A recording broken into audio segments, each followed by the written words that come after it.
right, my name is Reverend T. I am the unrefined priest, and today we're going to be talking about this Zionist controversy that Ted Cruz stirred up with that interview with Tucker Carlson. It is still going, lots of debate on this topic.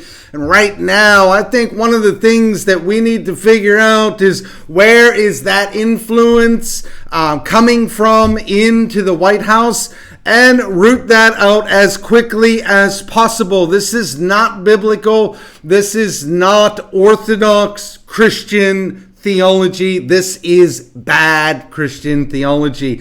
A lot of people are pointing to the Prime Minister of Israel as the source. I don't think he has near the influence on Donald Trump that a lot of people do, but that's just my opinion. I think it stems from somewhere else. Other people are looking at conservative senators such as Ted Cruz, who is clearly a Zionist.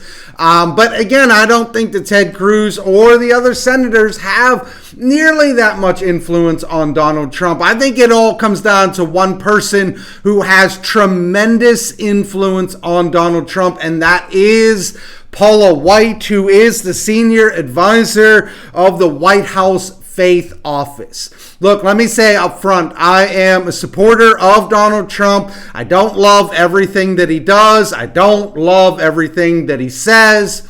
But by and large, I support the agenda that he is putting forward. Sometimes I have problems with how he does it. Sometimes I have problems with what he says. Sometimes I have problems with things that he does. And the biggest problem that I have had with Donald Trump this term is the appointment of Paula White to as the senior advisor of the Faith Office at the White House. Now, you may think that that is not an important position, but clearly we are seeing that it is, because a lot of this Zionism is being cultivated in that pot and is coming out in policy, and so it is a problem. Now, I have issues with Paula White for a variety of reasons. There's a long list of problems with Paula White, and for the life of me, I cannot figure out why conservatives are content to back this woman in this position. There is no way that anybody who sits in the pews on a Sunday, who considers themselves a Christian in any regard, should support Paula White. I'm going to go through the list. It's not an exhaustive list, but they're my main reasons why I think she is disqualified from holding this position. And if even one of these is true, it's enough to disqualify her from that position. These are so big that just one disqualifies you. So for the life of me, I can't figure it out. Before I jump into that list, if you like what I'm doing, hit that like button. And if you want to be a part of the channel, consider subscribing. We're just starting out here. Been doing it for a couple weeks now. So let me jump right into this list. First of all, anytime there's a woman pastor or woman priest, the conservative world goes absolutely bonkers, saying that women can't be priests, women can't be pastors. Fine. Okay, fine. If that's your position, fine. Why are you fine with this woman? Why is this woman fine? This woman is basically the pastor to the president and many other people, to the White House, and you are fine with it. I don't understand why the conservative church is silent on Paula White, just in the fact that she's a woman, when they refuse to be silent about any other woman in ministry. Why this woman? Not to mention all of the disgusting things that are in her past. But for whatever reason, the church is just silent, and we just accept her as the pastor to the president and the White House. So that's the first thing that is inconsistent. The second thing is this woman has been investigated at least twice by the Senate for financial indiscretions. Look, I've been in ministry for about 13 years as a priest, and before that as a youth minister. I've never once come close to being investigated by the Senate. I don't even know what that looks like. It astounds me that the church is being investigated by the Senate, but this woman's been investigated twice. Now, maybe she's been found innocent, maybe nothing came of it, but if you're investigated twice, I'm pretty sure that there's something that's a little shady going on that the government's trying to figure out. So that's the second thing. The third thing is that she has ties to unsavory characters. And it matters who you hang out with. It really does. And who Paula White hangs out with is basically all the prosperity gospel preachers. She's hanging out with T.D. Jakes. She's hanging out with Benny Hinn. In fact, she was accused or it was questioned that she was having an affair with Benny Hinn because they left a hotel room together in what appeared to be the middle of the night. I don't know what you think goes on in hotel rooms at the middle of the night when a man and woman are in there, but they're probably not planning the next evangelical crusade that they're about to undertake. There's probably something a little shady going on in that room. And by the way, who's hooking up with Benny Hinn? Like, you ought to be disqualified just on that basis. Somebody's hooking up with... I'm not going to go down that road. But number four is she's been divorced twice. This in itself disqualifies you from public ministry just on its own. She's been divorced twice.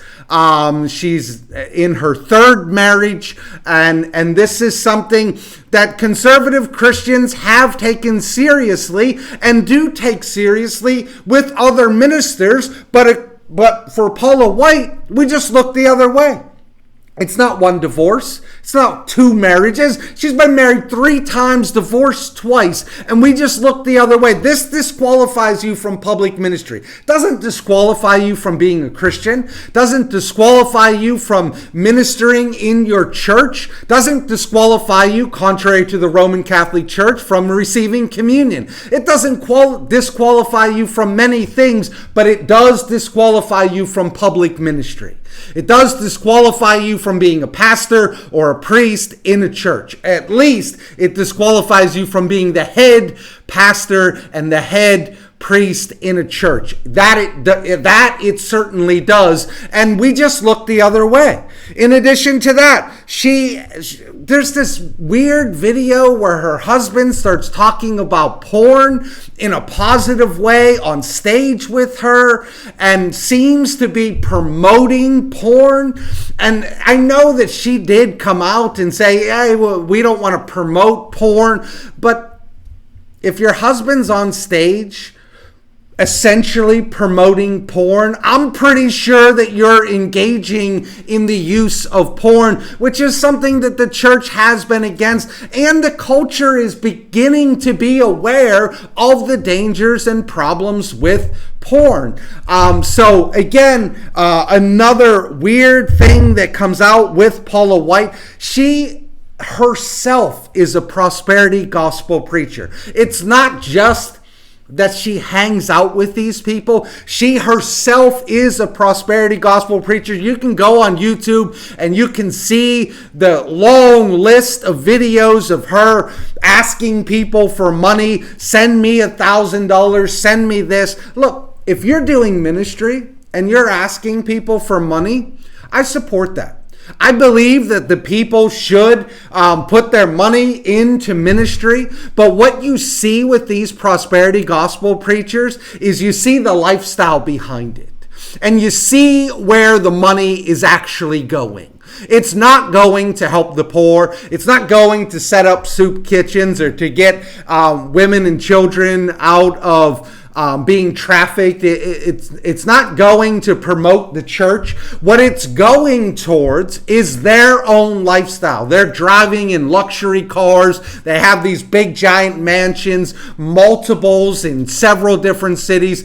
This is gross. This is not what the church is about. And all of these prosperity gospel preachers need to go down. There's a long list of them. Paula White, Benny Hinn, Creflo Dollar, T.D. Jakes, Joel Osteen, Joyce Meyer. The list goes on and on. Kenneth Copeland. I mean, it's a long list of people who are just getting money out of people so that they can live luxurious lives.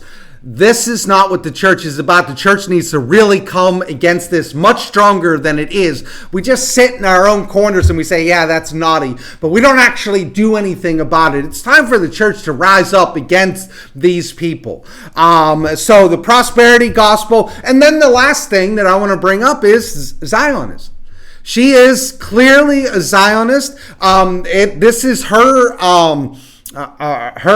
ministry page. This is Paula White Ministries. This is on her page. She is using the same quote that Ted Cruz used with his interview with Tucker Carlson, going back to Genesis chapter 12, verse 3, as the reason why we need to support the modern state of Israel. And all of this forgets Jesus. It forgets that Jesus is the fulfillment of the prophecies of the Old Testament. And we just take these things, we forget about Jesus, and we apply them to the modern context. And the fulfillment was met in Jesus. And so the Zionists have missed the mark because they miss Jesus. And this is what you see in the prosperity gospel just completely across the board, is they miss Jesus. The church needs to get back to having Jesus. And the person that you have in the White House that has the ear of the president, that is the biggest Zionist, is Paula White. Conservatives and liberals should come together on this issue and say, we need to get Paula White out of the White House, away from Donald Trump, because she has too much influence and it's not good influence. She is leading him in a bad direction. And part of the thing that I look at with Paula White is, for whatever reason, Donald Trump has allowed her to have tremendous influence on him. And the influence is not good. The conservatives need to rise up. There's no way the conservatives should be happy with the list of things that I just read to you. If one of these things is true, if she's guilty of one of the Senate investigations for financial indiscretions, she's out of ministry. If she's been divorced twice, she's out of ministry. If she's a prosperity gospel preacher, she's out of ministry. You're hanging out with having an alleged affair with Benny Hinn, you're out of public ministry. But the church just turns its back and we just say, well, it's fine because Donald Trump picked her. It's not fine. It's not fine. And now you're seeing it reflecting in policy. And this is not fine. Conservatives, liberals, join together and get Paula White out of the White House. It's one of the best things that you can do. My name is Reverend T. I am the Unrefined Priest, and I will catch you on the next one.